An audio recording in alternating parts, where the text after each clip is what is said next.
The year is 1654. The air in colonial Virginia hangs heavy, not just with the scent of curing tobacco, but with the unspoken weight of a question whispered in the fields, a dangerous query that would irrevocably alter the lives of three men, stripping them of their freedom, and for one, condemning him to a legal darkness that would stretch across generations. This was no ordinary question. It was a challenge to the very fabric of a Nent society, a direct confrontation with a truth too inconvenient, too scandalous to be acknowledged. Why does the master's youngest son have my brother's eyes, his mouth, his hands? The man who dared to voice this impossible question was an African servant named John Punch. The man who heard it, the plantation overseer, would soon find his own life irrevocably entangled in its sinister implications. Within 48 hours of that fateful whisper, one man would be dead, his secret buried in the unforgiving Virginia soil, and another would be plunged into a legal abyss, becoming the first human being legally condemned to lifelong servitude in English America. What the colonial court buried in 1640 wasn't merely a body. It was the chilling blueprint for an institution that would consume millions, a silent decree that would define a nation for centuries to come. Before we delve deeper into the harrowing story of John Punch and the question that in its profound simplicity changed American history forever, I need you to do something. If you're listening from Virginia, Maryland, or anywhere across the United States, take a moment to leave a comment below telling us which state you're from. This isn't just a tale, it's a foundational piece of forgotten American history, a shadow from our collective past that deserves to be brought into the light. Hit that subscribe button because what you're about to hear has been meticulously pieced together from colonial court records, hidden away for almost 400 years, a truth you won't find in any conventional textbook. Now allow me to transport you back to a world that has long since vanished, a world where the color of your skin had not yet been codified as the ultimate determinant of your destiny, but where one man's desperate search for truth would begin to etch that line, stark and unforgiving in blood and in law. Virginia, 1638. The colony was a fragile, ambitious endeavor, barely 30 years removed from the desperate struggles of Jamestown's first settlers. It was a land of stark contrasts, breathtaking natural beauty juxtaposed with the brutal realities of survival. A patchwork of struggling tobacco plantations clung precariously to the fertile banks of the James River and the Chesapeake Bay, each a small isolated outpost of English ambition in a vast, untamed wilderness. Jamestown, the fledgling capital, was less a city and more a collection of rough-honeyed wooden structures, dirt roads that turned to mud with every rain, and a constant hum of activity driven by the insatiable demand for tobacco in Europe. Here, English settlers, African servants, and European indentured laborers toiled side by side, their sweat mingling in the rich soil under a legal system that, for all its nascent complexities, made surprisingly little distinction between them based on their origins. Servitude, for most, was understood as a temporary condition. Contracts were signed, terms were served, and freedom, often accompanied by a small parcel of land and some tools, was granted, regardless of where one had come from, be it the crowded streets of London or the distant shores of West Africa. The air in Virginia during the long, humid summer months was a palpable presence, thick and oppressive, clinging to skin and clothing like a suffocating shroud. The mosquitoes born from the vast marshes and stagnant waters rose in relentless clouds at dusk, their high-pitched whine a constant maddening soundtrack to the lives of those who worked the fields. The tobacco plants, the colony's lifeblood, grew tall and broad-leafed, their verdant expanse stretching towards the shimmering ribbon of the James River, where each autumn merchant ships with their towering masts and billowing sails would arrive, eager to carry the precious harvest back to the bustling markets of England. The soil, though rich and promising, was relentlessly demanding, requiring constant back-breaking attention, clearing, planting, weeding, harvesting, and finally the delicate process of curing. It was the kind of labor that aged men prematurely, etching lines of exhaustion and hardship onto their faces. John Punch arrived in Virginia sometime around 1630, his journey a harrowing testament to human endurance. He had been brought from the West African coast, a place of vibrant cultures and ancient traditions, on a ship whose name, mercifully perhaps, has been lost to the annals of history. The transatlantic voyage had been a nightmare of 3 months, a blur of darkness, the suffocating stench of unwashed bodies packed too close together, and the relentless hypnotic roar of the ocean against the hull. He was not a slave upon his arrival. The very word, with its connotations of permanent inherited bondage, held no legal weight in English Virginia at that time. He was a servant bound by a contract, albeit one he had not willingly signed, to a planter named Hugh Gwynn. Hugh Gwynn was a man in his early 40s, a second son from a minor gentry family in Wales. He had come to Virginia, like so many others, seeking the fortune that had eluded him in the rigid class structure of England. He was a practical man, neither overtly cruel nor particularly kind, driven by the singular consuming obsession of making his modest plantation profitable. In a colony where tobacco prices fluctuated wildly, where fortunes could be amassed or lost in a single harvest, Gwynn's ambition was both his greatest strength and his most defining characteristic. He lived with his wife, Elelonena, a pale, quiet woman who rarely ventured beyond the confines of the main house, and their 3 children. 2 daughters had been sent back to England for their education, a common practice among the more affluent planters, and a son, Thomas, who had recently returned from abroad.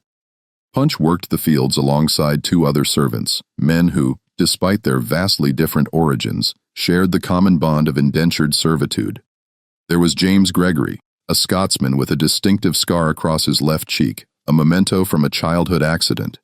Gregory was a talker, a man who filled the silence of their shared cabin with boisterous stories of his homeland, tales of the Scottish Highlands, of clan feuds and ancient loyalties that had ultimately driven him across the vast ocean. He had signed his indenture contract in Glasgow, a desperate measure to escape a blood feud that would have undoubtedly cost him his life had he remained. He was 28, with fiery red hair that had begun to recede at the crown, and hands calloused from years of relentless labor. Gregory possessed a quick temper, but also a quicker, infectious laugh, and he had been the first to extend a hand of friendship to Punch when the African arrived at Gwynn's plantation. The other was Victor, a Dutchman whose surname, like so many of the forgotten, was never recorded. Victor was Gregory's antithesis, a silent, brooding man who spoke only when absolutely necessary, keeping his thoughts and emotions carefully guarded. He hailed from Amsterdam, a city of canals and commerce, and had come to Virginia as part of a failed colonization effort by the Dutch West India Company. When the venture collapsed, Victor, burdened by debt, had sold himself into servitude to settle his accounts. He was 32, tall and lean, with pale blue eyes that seemed to observe everything while revealing nothing of his inner world. Victor had a peculiar habit of carving small wooden figures in the evenings, his knife moving with practiced precision, shaping animals and faces from scraps of wood, a silent testament to a hidden artistry. Punch in his mid-20s was lean and powerfully built, his quiet demeanor masking a sharp intelligence that made him invaluable to Gwynn.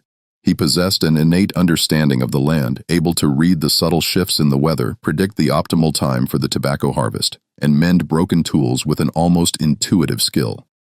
He had learned English remarkably quickly, absorbing the language from the other servants and the tour commands of the overseers in the fields. He was a man who kept to himself, yet commanded a quiet respect from his fellow laborers. Gregory, with his characteristic insight, once remarked that Punch had a way of seeing things others missed.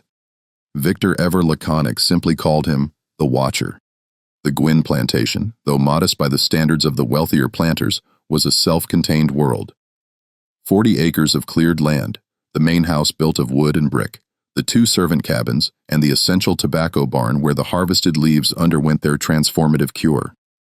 Behind the main house, a vegetable garden, meticulously tended by Eleanor Gwynn and an elderly servant woman named Bess, provided sustenance. A small orchard of apple trees, planted when the plantation was first established, offered shade and fruit. The James River, wide and slow-moving, a ribbon of brown water reflecting the vast Virginia sky, was visible from the fields, a constant reminder of the distant world beyond their isolated existence, a world connected by the ships that pied its waters. But beneath the veneer of daily toil and the rhythm of the seasons, something else festered on that plantation, a subtle, insidious unease that gnawed at John Punch every waking moment. Hugh Gwynn's youngest son, a boy of about 12 named Thomas, had recently returned from England, where he had been sent to live with relatives. The boy was undeniably English in his pallor, with light brown hair and a narrow aristocratic face. Yet his eyes, his mouth, the very shape of his hands, they were unmistakable. They belonged to someone else. Punch had a brother. His name was Kofi, and he had been taken from the same village in West Africa, torn from their family by the brutal efficiency of slave traders. They had been separated on the coast, sold to different ships, and brought to Virginia 2 years before Punch. After his own arrival, Punch had spent agonizing months searching for news of Kofi, asking every African servant he encountered if they had seen a man with his brother's distinctive face, his resonant voice, his particular way of moving. He found him in the spring of 1636. Kofi had been working on a neighboring plantation owned by a man named William Evans. Evans was a formidable figure in the colony, a wealthy planter who served in the colonial assembly, a man of considerable influence who owned over 200 acres of prime tobacco land. The reunion between the brothers had been agonizingly brief, a stolen hour on a rare Sunday afternoon, when both plantations had granted their servants a precious day of rest. The two brothers had sat beneath the sprawling branches of an ancient oak tree that marked the boundary between the two properties, and they had spoken in their native language, the words tumbling out in a torrent of emotion, memory, and shared sorrow. Kofi had changed. His hands, once smooth and strong, were now scarred and calloused from relentless fieldwork. His face was gaunt, etched with a weariness that went beyond physical exhaustion, and his eyes, those deep, dark pools that Punch knew so well, held a profound sorrow that defied words. He spoke to Punch of the Evans plantation, of the endless labor, of the ever-present overseer, of the grand main house where William Evans lived with his wife Margaret. Margaret, Kofi mentioned, was a woman of striking beauty, but also, it was whispered, a woman of profound loneliness. Kofi didn't elaborate much on Margaret Evans, but there was a subtle shift in his voice when he spoke her name, a fleeting shadow that crossed his face, which stirred a deep, unsettling unease within Punch. Punch saw his brother only twice more after that first reunion. The second time was in the autumn of 1636, another brief clandestine meeting at the boundary. Kofi seemed more withdrawn, more troubled, his words few and far between. The third and final time was in the spring of 1637. Kofi's hands were even more scarred, his face more gaunt, but his eyes remained the same, dark, deep, and filled with an unspeakable sorrow. He confessed to Punch that he was afraid that something was happening on the Evans plantation, something he couldn't quite explain, something that felt dangerous and wrong. And then, as quickly as he had appeared in Punch's life again, he was gone. 3 months later, Kofi was dead. The official cause, as recorded in the colonial register, was fever, a common enough ailment in the Virginia summer when the oppressive heat and the swarms of mosquitoes brought sickness that could fell a man in mere days. But Punch heard whispers, fragments of hushed conversations among the servants, rumors that circulated like a fever itself. Kofi had been seen near the main house late at night in the weeks leading up to his death. Margaret Evans, it was said, had been heard weeping inconsolably in the days before Kofi's demise. And then, just like that, Kofi was gone, buried in an unmarked grave at the edge of the Evans plantation. His death reduced to a single chilling line in the colonial records. African servant, deceased.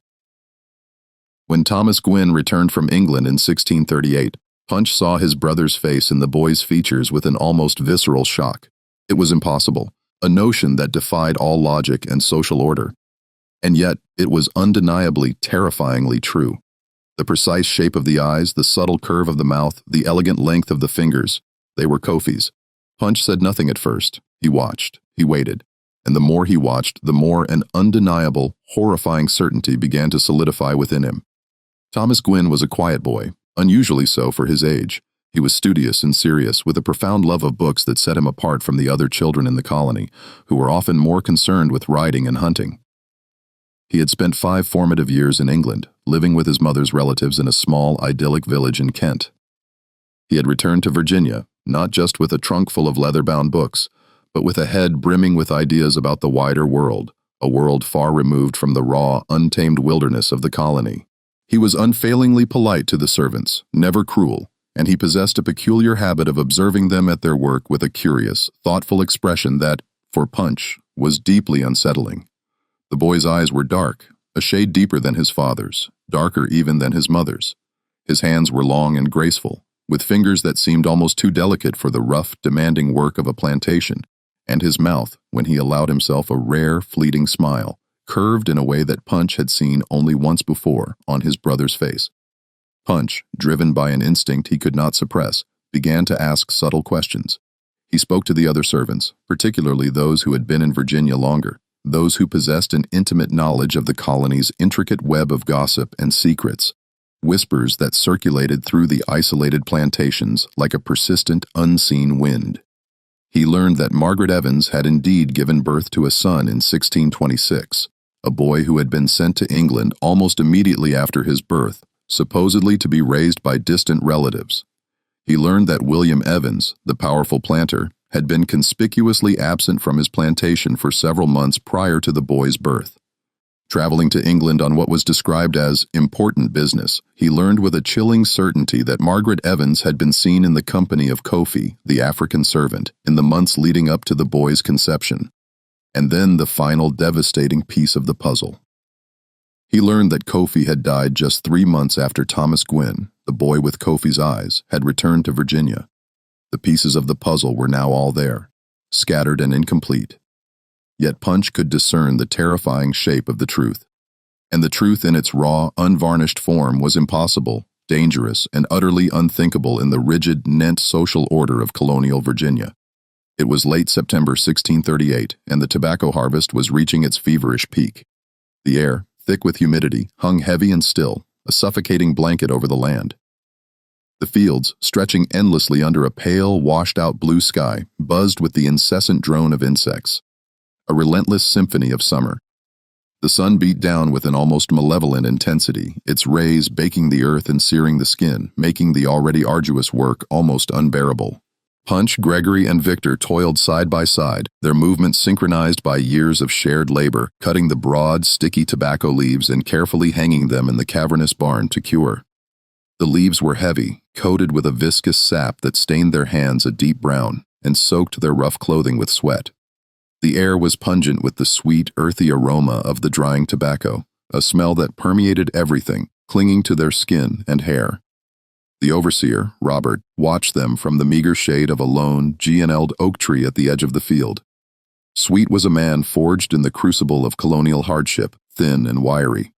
His face like weathered leather, his eyes perpetually narrowed against the sun. His voice, when he chose to use it, was a sharp cutting instrument that could slice through the den of the fields. In his late 30s, had once been an indentured servant himself, a man who had clawed his way up to a position of authority through a potent combination of ruthless efficiency and unwavering loyalty to Hugh Gwynn. He carried a stout stick, not typically for beating. Gwynn, for all his pragmatism, did not condone overt brutality, but for pointing, for emphasis, for asserting his absolute control. He wore a wide-brimmed hat, its felt stained with sweat, to shield his face from the relentless sun, and his eyes, perpetually scanning, were always moving, always watching, always calculating. Sweet had cultivated a formidable reputation throughout the colony. He was known as a man who delivered results, who could extract more labor from servants than any other overseer, who possessed an uncanny ability to sniff out trouble before it could fully materialize. He was also whispered to be a keeper of secrets, a man who knew things about the planters and their families. Intimate details that, if revealed, could shatter reputations and utterly destroy lives. Sweet was not a man to be crossed, and every soul on the Gwynn plantation understood this unspoken truth implicitly. Punch had maintained a profound silence all morning, his thoughts a tumultuous storm beneath his calm exterior, but the question, a dangerous burning ember, had been smoldering within him for months, threatening to consume him. It was the kind of question that could earn a man a brutal whipping or far, far worse. But he could no longer contain its explosive power. The sight of Thomas Gwynn earlier that morning strolling through the fields, his dark eyes observing the servants at their toil, his long, delicate fingers idly turning the pages of a book, had been the final unbearable catalyst.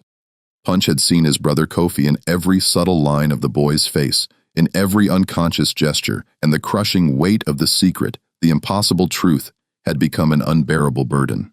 As Sweet, his shadow, long and distorted in the late afternoon sun, walked past him, Punched, straightened his aching back, wiped the sweat from his brow with the back of his hand, and spoke. His voice, though low, was steady, imbued with a quiet, desperate resolve. "Mr. Sweet," he said, the words cutting through the drone of the insects. "I need to ask you something." Sweet stopped abruptly, turning slowly, his eyes narrowing with immediate suspicion. The other servants nearby, Gregory and Victor, their movements momentarily frozen, and 2 others, a young Englishman named Peter and an older African named Samuel, all ceased their work, their gazes fixed on Punch. The air seemed to grow impossibly heavier, the buzzing of the insects suddenly amplified, a deafening roar in the sudden silence. "What is it, Punch?" Sweet's voice was flat, devoid of any discernible emotion, a dangerous calm. Punch hesitated for a fraction of a second. Then, with a surge of courage born of desperation, he uttered the words that would shatter his world. "The boy, young Master Thomas. Why does he look exactly like my brother?" The words hung in the oppressive air like a noxious smoke, thick and suffocating. Gregory's eyes widened in disbelief and terror, and he instinctively took a step back, as if to distance himself from the impending catastrophe. Victor's hand, gripping the sharp tobacco knife, tightened until his knuckles were white.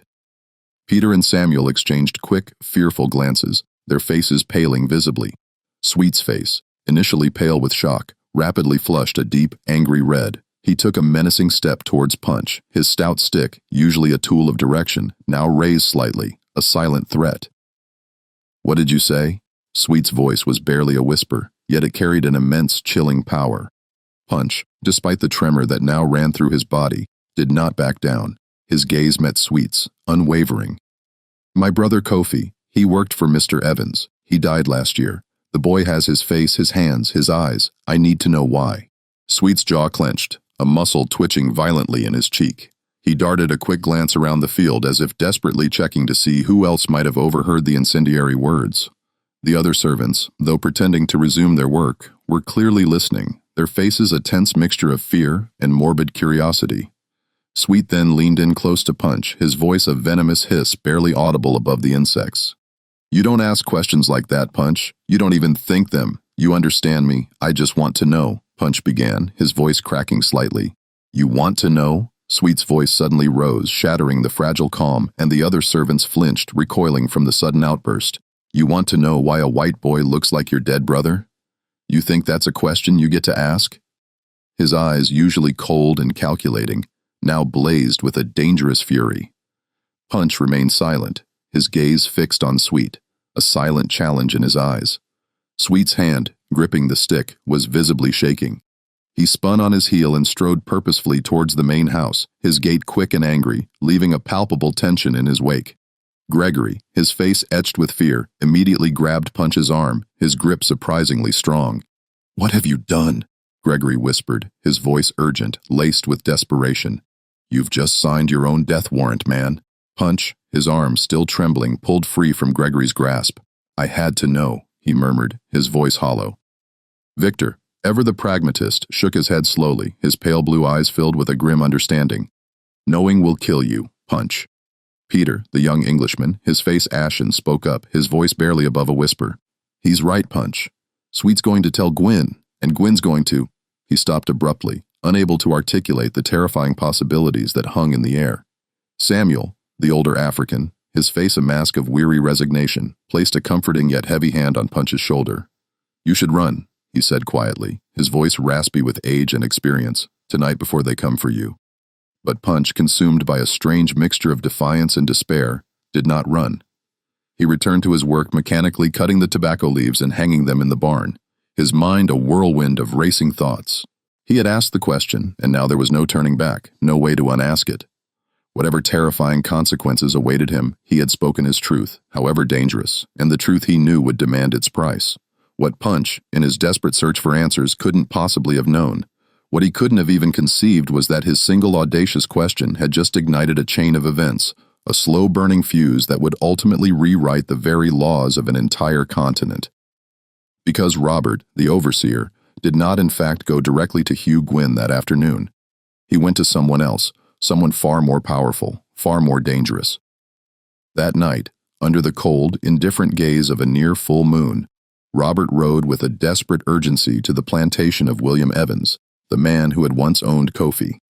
The journey, a grueling 2 hours along the rough, unpaved dirt road that tenuously connected the isolated plantations along the winding James River, was a blur of pounding hooves and racing thoughts. The moonlight, stark and unforgiving, cast long, distorted shadows over the dense forests and sprawling fields, transforming the familiar landscape into something eerie and alien. The air, cooler now, was filled with the rhythmic chirping of crickets and the distant mournful howl of a wolf, sounds that only amplified Sweet's gnawing anxiety. He spurred his horse onward, its hooves pounding a frantic rhythm against the packed earth, his mind a tumultuous storm of implications of the catastrophic potential unleashed by Punch's audacious question. William Evans was not merely a planter. He was a titan of the colony, a man of immense wealth and formidable influence, a prominent member of the colonial assembly. His connections stretched far and wide, reaching into the highest echelons of Virginia society. His plantation was one of the largest and most prosperous in the entire colony, boasting over 200 acres of meticulously cultivated tobacco fields, a grand imposing main house constructed of brick and timber, and a small army of dozens of servants and laborers. Evans, in his mid-50s, was a tall, imposing figure, his graying hair meticulously combed, his face seemingly carved from granite, betraying little emotion. He was renowned for his sharp intellect, his relentless ambition, and a ruthless pragmatism that bordered on cruelty. He was also infamous for his explosive temper and for the swift, unforgiving manner in which he dealt with anyone, man, woman, or servant, who dared to threaten his meticulously constructed reputation or his vast financial interests. Sweet and Evans conversed for 2 tense, agonizing hours, closeted behind the heavy oak doors of Evans's opulent study. The room, usually a sanctuary of quiet contemplation, became a crucible of hushed whispers and rising tension. No one, save for the 2 men themselves, knew the precise words exchanged, but the house servants, moving silently through the grand halls, later reported hearing raised voices, the muffled sounds of furniture being abruptly moved, and at one particularly jarring moment, the distinct crash of breaking glass. When finally emerged from the study, his face was a ghastly pale, his hands visibly trembling, a testament to the terrifying nature of the conversation. He mounted his horse in silence, his eyes wide and haunted, and rode back to the Gwynn plantation without uttering a single word, leaving behind a palpable sense of dread. The very next morning, as the first tentative rays of dawn painted the eastern sky, Hugh Gwynn received an unexpected and ominous visit. William Evans arrived not alone, but accompanied by 2 other powerful planters. Thomas Warren, a formidable neighbor whose sprawling plantation lay to the north, and Richard Bennett, a stern, influential member of the Colonial Council. The 3 men, their faces grim and unyielding, dismounted their horses, tying them to the fence outside Gwynn's main house, their presence casting a long, unsettling shadow over the tranquil morning.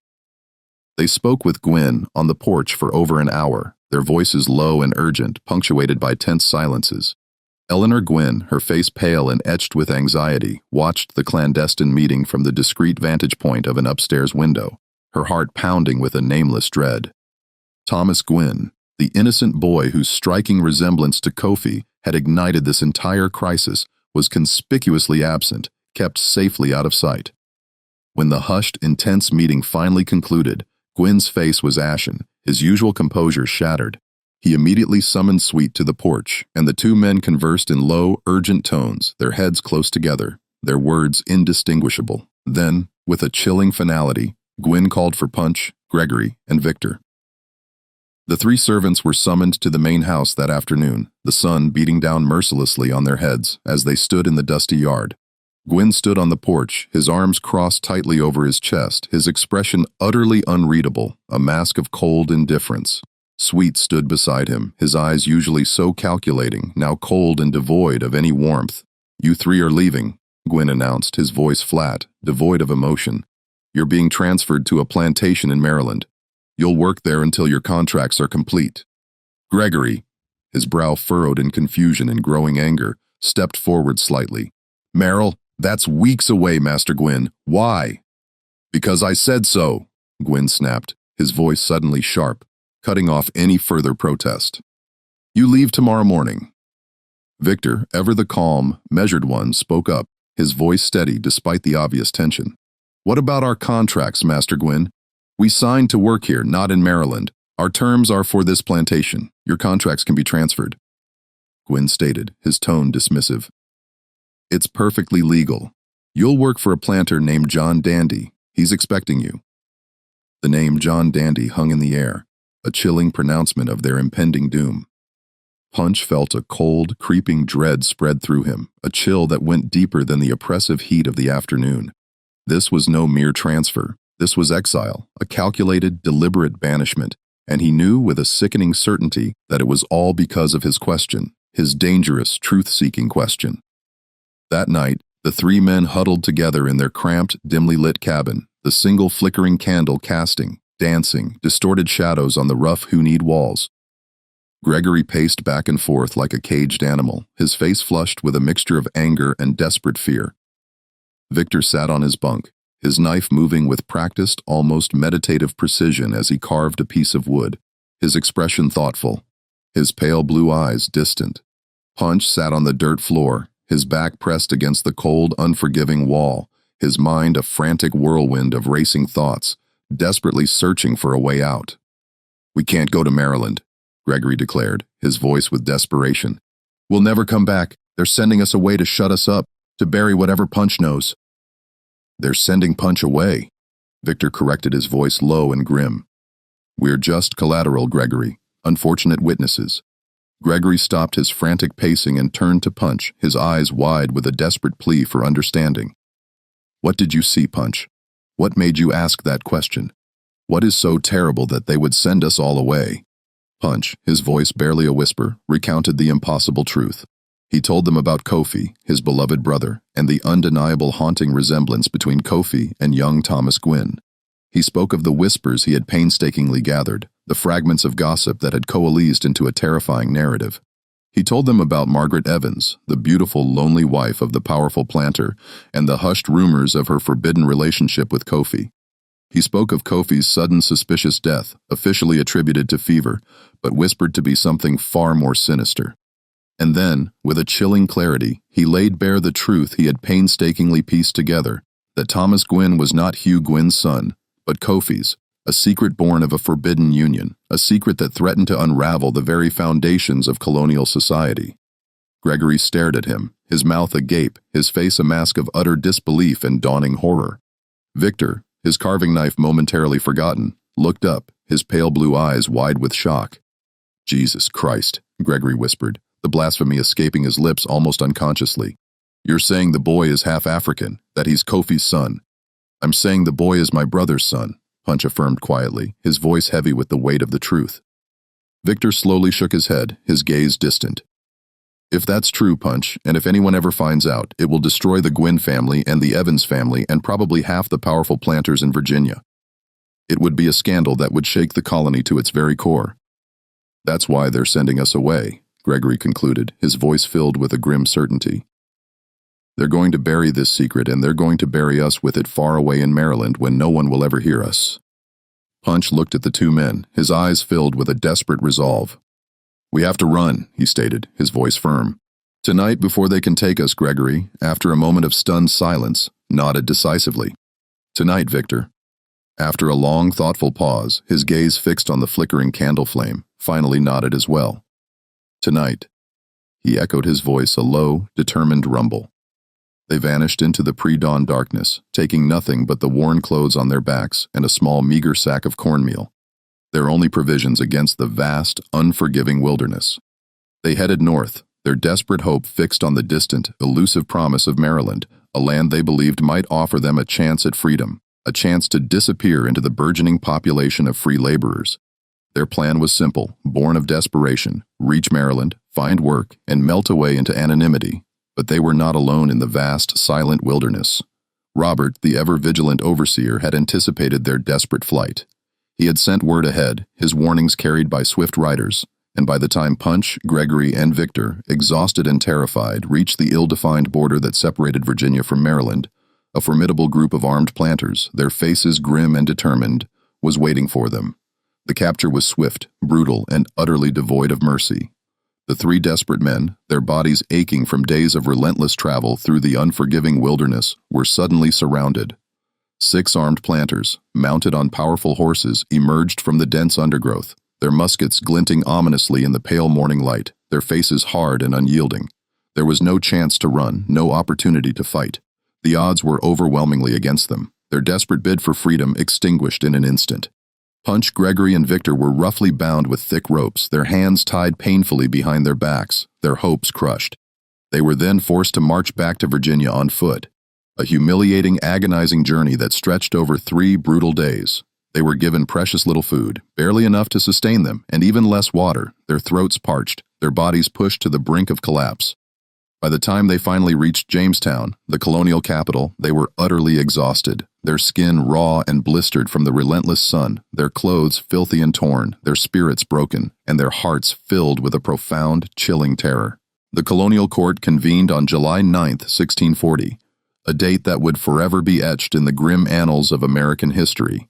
The courtroom itself was a small, claustrophobic wooden building nestled near the bustling, dusty center of Jamestown. It was hot and airless, the oppressive humidity clinging to everything, and the narrow, grimy windows offered little respite, letting in only slivers of weak, diffused light. The room was packed to capacity.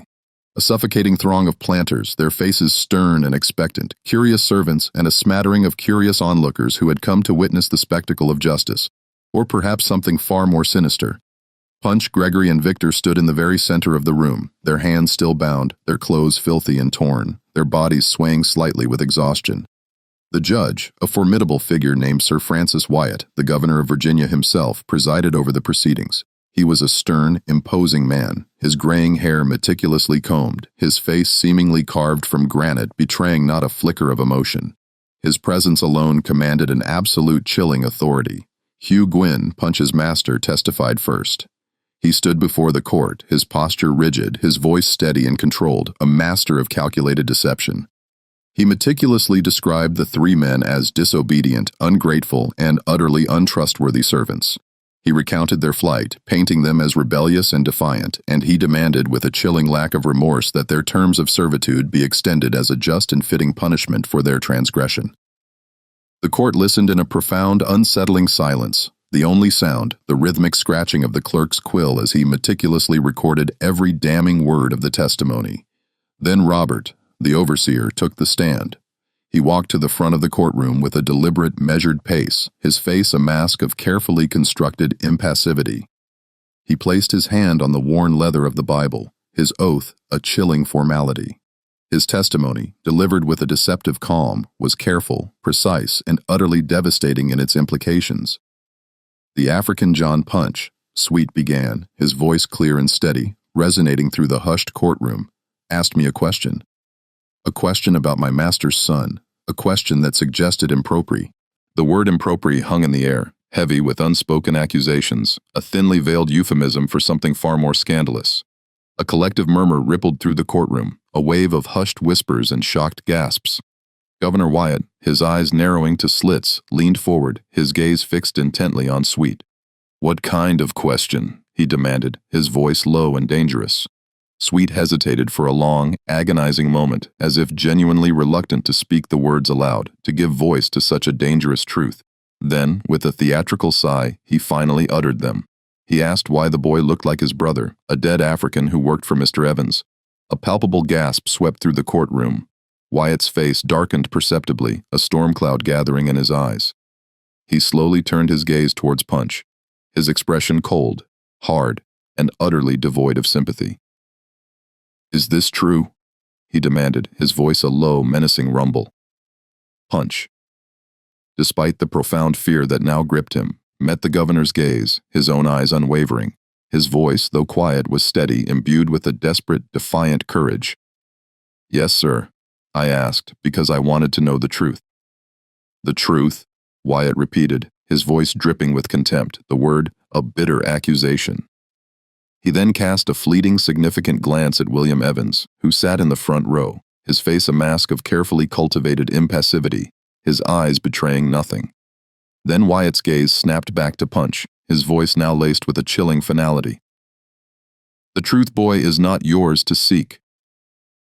The courtroom erupted in a cacophony of murmurs and whispers, a wave of agitated voices washing over the proceedings. Wyatt, his face a thundercloud of barely suppressed rage, banged his gavel repeatedly, his sharp commands for order cutting through the den. When a semblance of silence was finally restored, he turned his attention to the other two defendants, Gregory and Victor.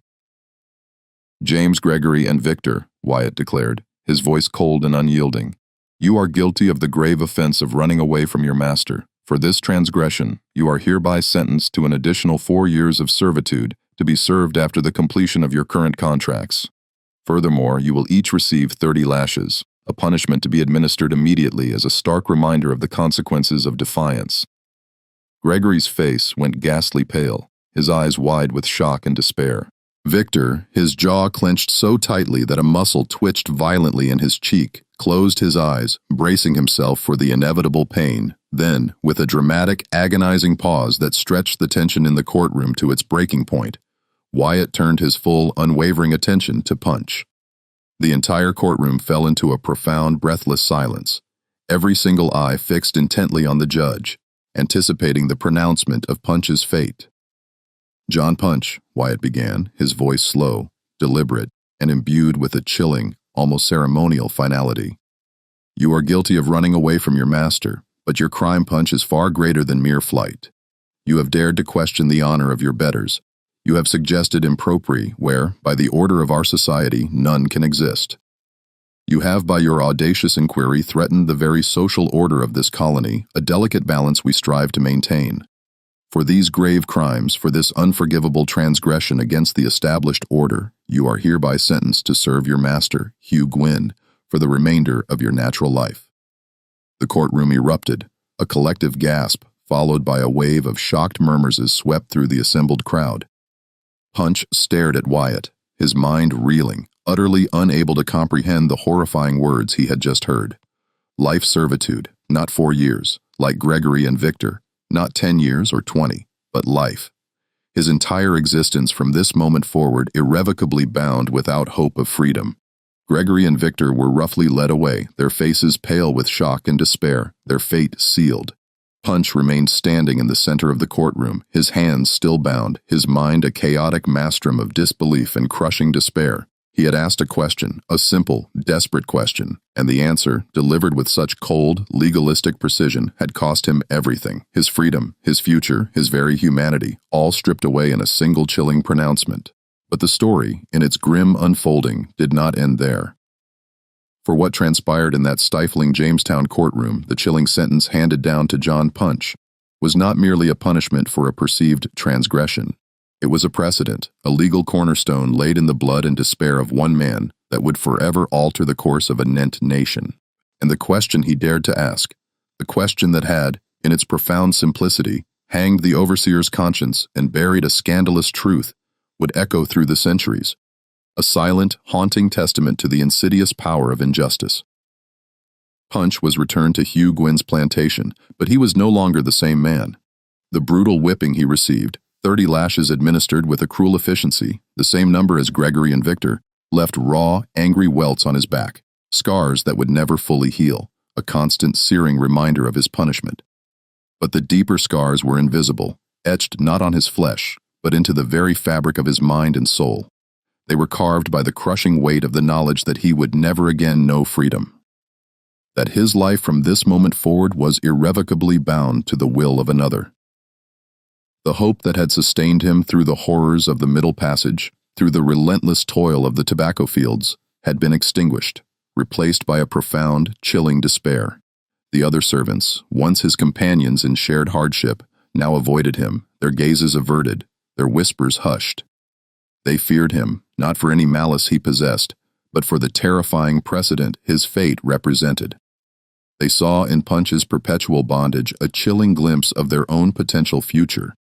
A future where the color of one's skin, rather than the terms of a contract, could determine one's destiny.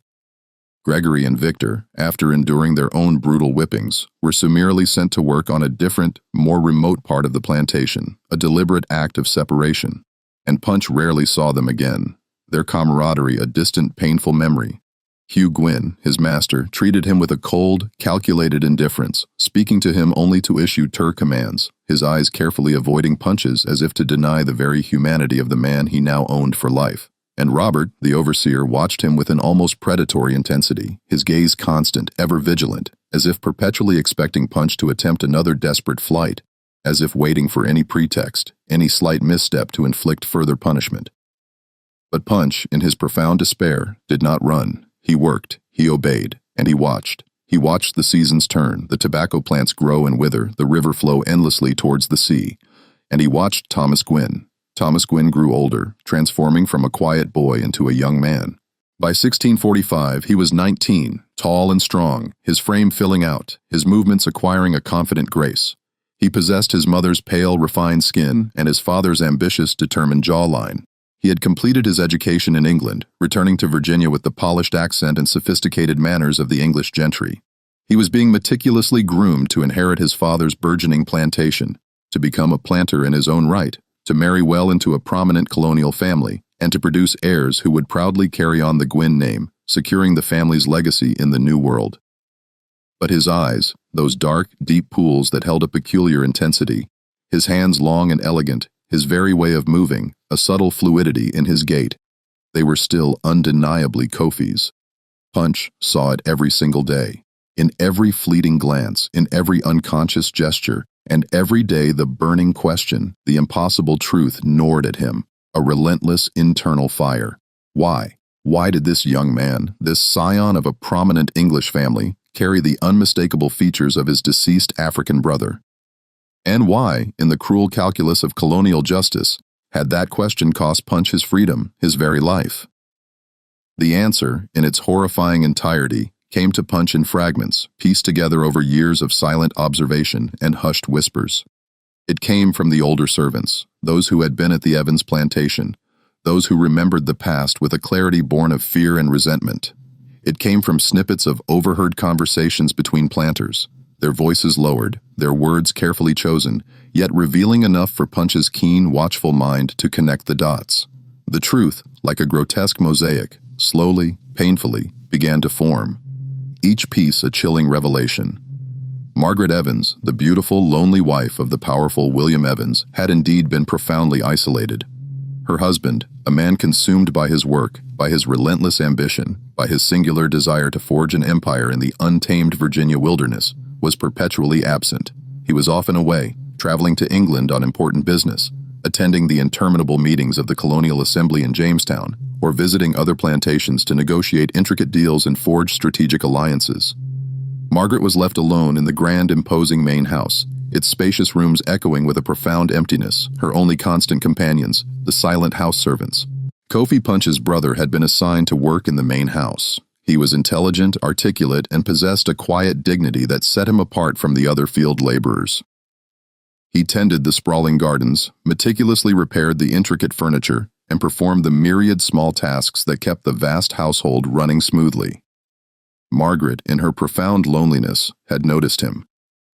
Over time, their interactions, initially formal and distant, had deepened, evolving into something far more intimate, far more dangerous. Their relationship, born of isolation and a desperate human connection, had been brief, intensely secret, and fraught with immense peril, a union that brazenly violated every rigid social norm of the colony, a transgression that threatened to utterly destroy both their lives and the lives of those around them, if it were ever discovered. When Margaret, to her utter horror, discovered she was pregnant, she was consumed by a desperate, blinding panic.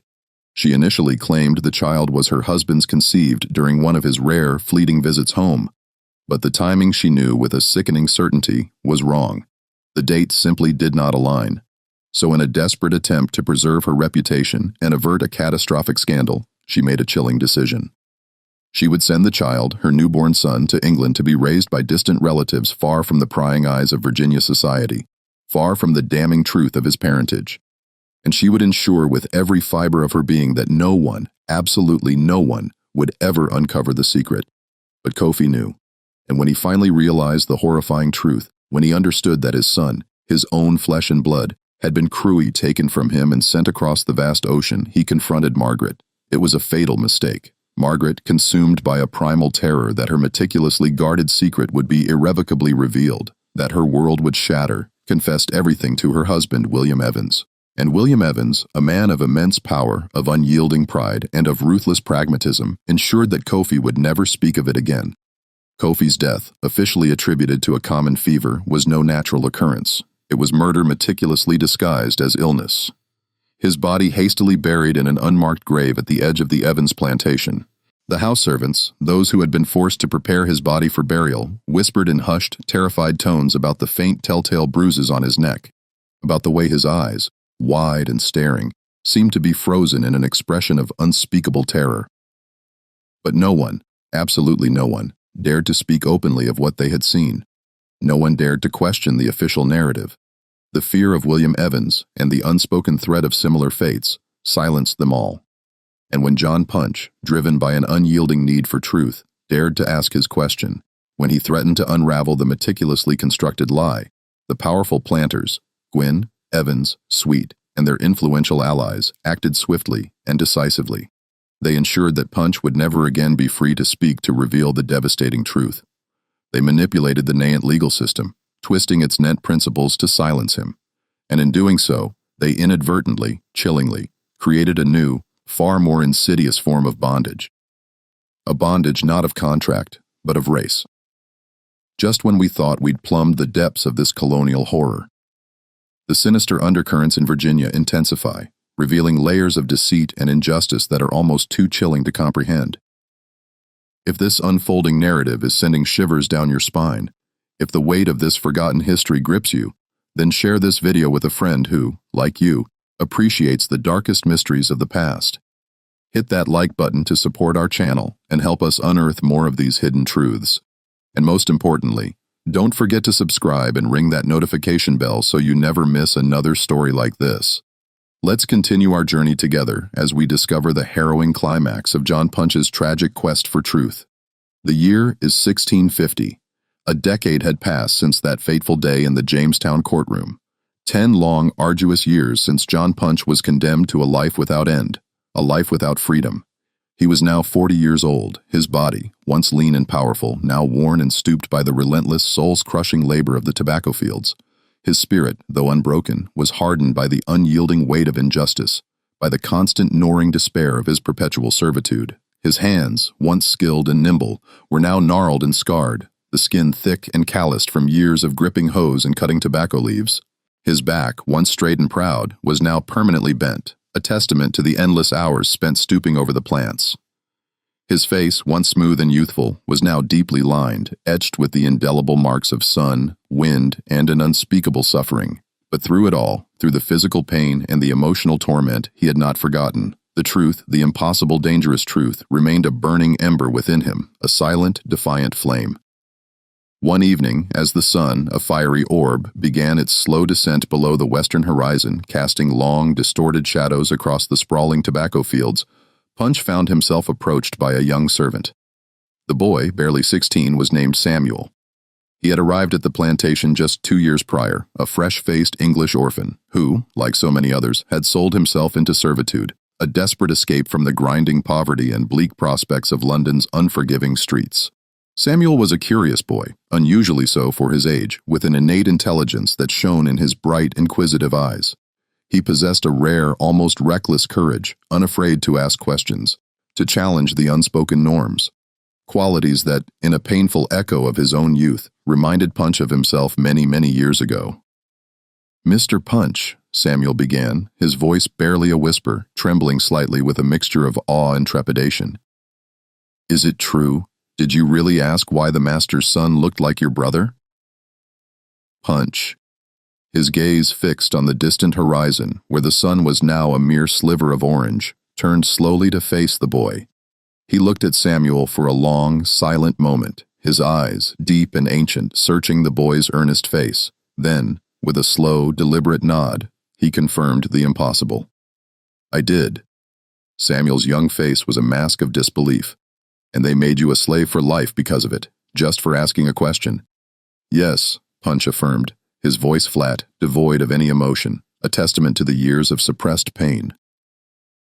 Samuel's eyes, wide and innocent, filled with unshed tears, reflecting the fiery hues of the setting sun. "That's not right," he whispered, his voice choked with a profound sense of injustice. "That's not justice, Mr. Punch. Punch," his movement slow and deliberate, reached out and placed a gnarled, calloused hand on the boy's slender shoulder. The weight of his hand, heavy with years of toil and sorrow, seemed to convey a lifetime of unspoken truths. "No," he said quietly, his voice raspy with age and resignation. "It's not, but it's the world we live in now, Samuel. The world they have made." Samuel looked up at him, his face pale in the fading light, his youthful eyes filled with a desperate, unspoken plea. "Will it always be this way, Mr. Punch? Will it always be this way for us?" Punch did not answer. He couldn't. He didn't know. But he knew one thing, with an absolute, chilling certainty. The question he had asked, the dangerous truth-seeking question that had cost him everything, was a question that would not die with him. It was a question that would be asked again and again by others who came after him, by those who would suffer under the very system his sentence had helped to forge. And one day, perhaps in a distant, unimaginable future, someone would finally find the answer.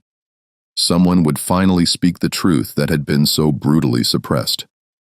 That night, as the last vestiges of twilight faded and the vast, star-studded canvas of the colonial sky unfolded above him, Punch lay on his rough straw pallet in the cramped, silent cabin. He stared up at the dark, unseen ceiling, listening to the familiar sounds of the plantation settling into its uneasy sleep, the distant hoot of an owl, the rustle of leaves in the gentle night breeze, the soft creak of the cabin walls. His mind, however, was far from peaceful. It was a maelstrom of memories, of ghosts and regrets. He thought of Kofi, his beloved brother, the vibrant, intelligent man torn from his side. The brother he had lost not once, but twice. First to the slave traders, then to the planters' dark conspiracy. He thought of the son Kofi had never known, the boy who carried his brother's features, the boy who walked among them, a living, breathing testament to a forbidden love and a brutal murder. He thought of Thomas Gwynn, the young man who, in his innocence, bore the physical legacy of a truth too dangerous to be spoken, a truth that would forever remain hidden from him. And he thought endlessly of the question, the simple, dangerous question that had shattered his world, that had irrevocably changed his life, and in a chilling twist of fate, had laid the very foundation for the institution of slavery in English America. Why does young master look exactly like my brother? The answer he knew was buried deep beneath layers of secrets and lies, meticulously constructed by men driven by fear, by pride, by an unyielding desire to protect their reputations and their fragile social order. The answer was written not in ink on paper, but in the very laws of Virginia, in the cold, legalistic pronouncements of the court records that had condemned Punch to life servitude. It was enshrined in the chilling precedent that would be used again and again to justify the enslavement of millions, to strip them of their humanity, to reduce them to mere property. The answer in its most visceral form was in the blood that ran through Thomas Gwynn's veins, the undeniable blood of an African man and an Englishwoman mixed in a union that the colony and its rigid adherence to racial hierarchy could never acknowledge, could never accept, could never forgive. And the answer, perhaps most profoundly, was in the silence. The suffocating, pervasive silence that fell over the plantation whenever Punch's name was mentioned. Whenever the events of 1640 were even hinted at, the silence that surrounded Kofi's unmarked grave, a silent testament to a life brutally extinguished, a truth deliberately buried. The silence that would last for centuries, a heavy shroud over a dark foundational chapter of American history. John Punch died in 1655, still a servant, still bound to Hugh Gwynn's plantation, his life ending as it had been legally defined 15 years prior, in perpetual servitude. His death, like his life, was recorded with a chilling brevity in the colonial register, a single stark line that spoke volumes in its omissions. John Punch, African deceased. There was no mention of his age, no official cause of death, no acknowledgement of his life, his audacious question, or the profound tragic fate that had befallen him. His existence in the official records was reduced to a mere footnote, a statistic.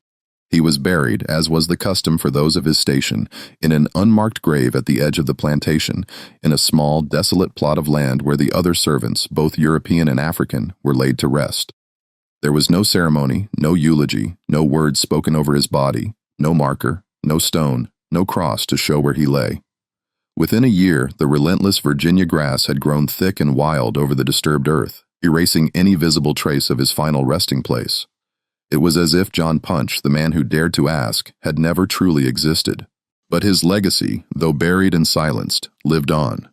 The legal precedent set by his case, the chilling distinction of life servitude for an African, while Europeans, even for the same offense, received only extended contracts, became the insidious foundation for the institution of slavery in English America.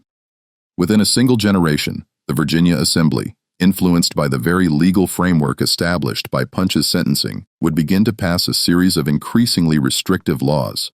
These statutes would systematically codify race-based slavery, making it hereditary, permanent, and inextricably linked to African descent. By 1700, less than 60 years after Punch's trial, slavery had become the undisputed economic engine of the colonial economy, a brutal system of exploitation and oppression that would endure for over 200 years, shaping the very identity and destiny of a nation. The question John Punch asked, the question that cost him his freedom, would be answered with chains, with whips, with the systematic dehumanization of millions, and with centuries of unimaginable suffering. Thomas Gwynn, the young man whose striking resemblance to Kofi had ignited this entire tragic saga, grew up, inherited his father's prosperous plantation, and lived a long, seemingly fulfilling life. He married well, taking as his wife the daughter of another wealthy, influential planter, further solidifying his family's position in colonial society. He had children of his own, heirs who would proudly carry on the Gwynn name, children who would never know the devastating truth about their grandfather, about the African man whose blood, in a cruel twist of fate, ran through their very veins. Thomas became a respected member of the Colonial Assembly, a man of considerable influence and power, a revered pillar of Virginia society. He never knew the truth about his origins, or if he did, if some faint, unsettling whisper of it ever reached him. He never spoke of it. The secret, like a venomous serpent, died with him, buried as deeply and as irrevocably as John Punch's unmarked grave. Robert, the overseer whose testimony had sealed Punch's fate, disappeared from the colonial records sometime around 1652. His ultimate fate remains shrouded in mystery. Some whispered that he drank himself to an early grave, haunted by the dangerous question Punch had asked, by the chilling knowledge of what he had done, of the role he had played in forging a new kind of bondage. Others speculated that he simply left Virginia, unable to live with the crushing weight of his conscience, unable to face the man he had helped to condemn. His disappearance, like so many other uncomfortable truths of the era, was simply absorbed into the vast, silent landscape of colonial life. Hugh Gwynn, Punch's master, continued to prosper.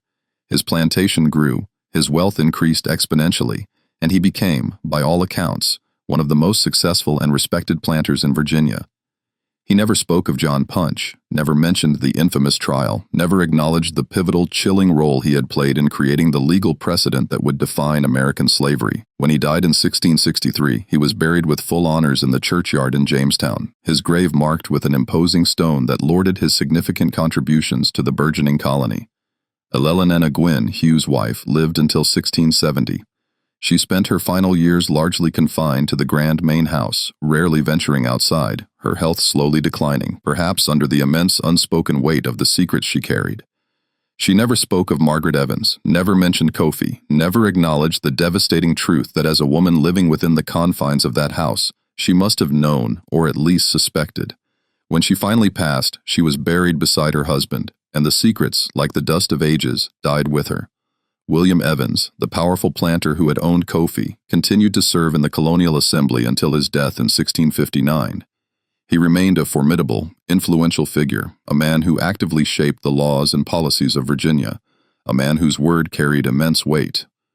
He never spoke of Kofi, never mentioned the African servant who had worked in his house, never acknowledged the forbidden relationship between his wife and the man he had murdered.